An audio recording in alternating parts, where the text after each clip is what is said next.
पश्चिम बंगाल में करोड़ों रुपए के गाय तस्करी मामले में गिरफ्तार टीएमसी नेता अनुव्रत मंडल की बेटी सुकन्या मंडल ने बुधवार को सीबीआई के अधिकारियों से बात करने से इनकार कर दिया। सीबीआई की एक टीम आज दोपहर करीब 12:30 बजे राज्य के बीरभूम जिले के बोलपुर में स्थित अनुव्रत मंडल के आवास पर पहुंची। टीम में एक महिला अधिकारी भी शामिल थी। इस दौरान अधिकारियों को घर के अंदर आने की तो इजाजत दी गई, लेकिन सुकन्या ने उनसे बात करने और उनके सवालों का जवाब देने से इनकार कर दिया।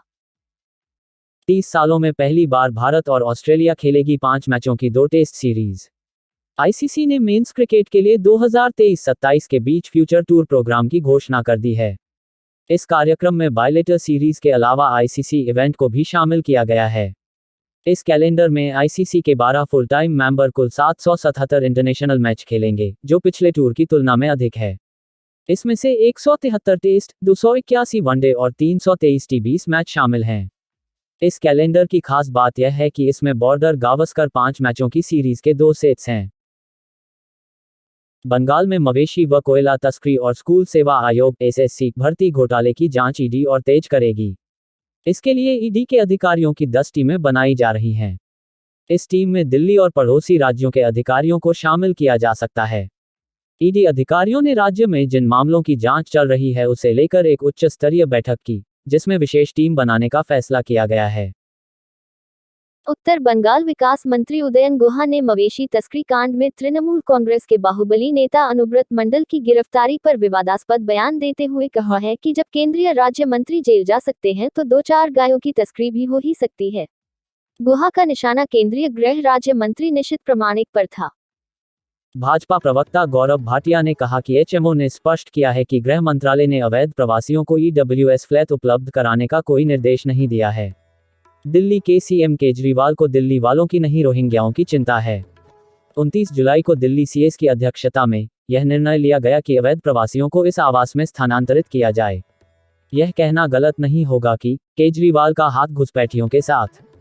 केंद्र की नीति स्पष्ट है कि राष्ट्रीय सुरक्षा से कोई समझौता नहीं होगा और देश के संसाधन अपने नागरिकों के लिए हैं, न कि अवैध प्रवासियों के लिए। वर्ल्ड क्रिकेट के पूर्व महान बल्लेबाज सचिन तेंदुलकर भारत के सबसे अमीर क्रिकेटरों में शुमार हैं। सचिन तेंदुलकर का घर बांद्रा वेस्ट में पेरी क्रॉस रोड पर स्थित है।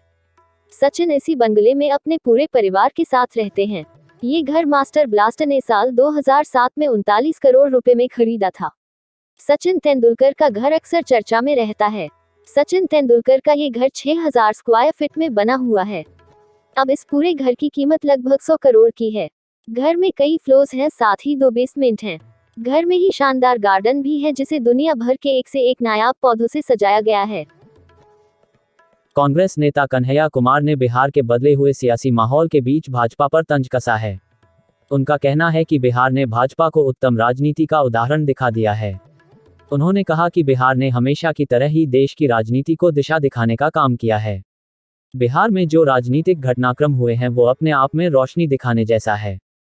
जब देश में यह वातावरण बनने लगा और लोग यह कहने लगे कि बीजेपी को हराना मुश्किल है, धनबल और बाहुबल के आगे टिकना मुश्किल है, तो बिहार ने यह दिखाया कि जरूरी नहीं है कि सरकार बदलने के लिए विधायकों को रिजॉर्ट घुमाया जाए। उन्होंने कहा कि बहुत सरल तरीके के बिहार में नई सरकार का गठन हुआ है।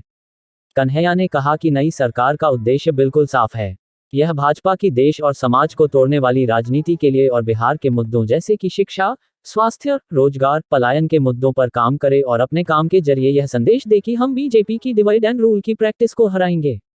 कन्हैया कुमार ने वीडियो के माध्यम से कहा कि ऐसे गर्मी के माहौल में 40 डिग्री के टेम्परेचर में भी भाजपा के नेता कांपते हुए नजर आ रहे हैं। वे बोले कि लोकतंत्र में नंबर मैटर करता है। उन्होंने कहा कि नकली चाणक्य अब फेल हो गए हैं। वे अपना अगला कदम तय नहीं कर पा रहे हैं। बिहार ने अपने इतिहास को पुनर्जीवित करने का काम किया है। जब जब देश को जरूरत होती है तो बिहार ही रास्ता दिखाता है। बिहार ही बदलाव का मसाल लेकर आगे चलता है। कन्हैया ने कहा कि बिहार में सिर्फ सरकार नहीं बदली है, उम्मीद की एक किरण निकली है। देश में राजनेताओं और बड़े पदों पर आसीन अधिकारियों की सुरक्षा घेरे में घुसपैठ हमेशा से चिंता का विषय रहा है। इस साल फरवरी महीने में राष्ट्रीय सुरक्षा सलाहकार अजीत डोभाल के घर में भी एक शख्स ने घुसपैठ की कोशिश की थी। हालांकि वहां मौजूद सुरक्षा कर्मियों ने सही वक्त पर शख्स को हिरासत में ले लिया था। अब बताया जा रहा है इस मामले में एनएसी की सुरक्षा में लगे 3 कमांडो को हटा दिया है।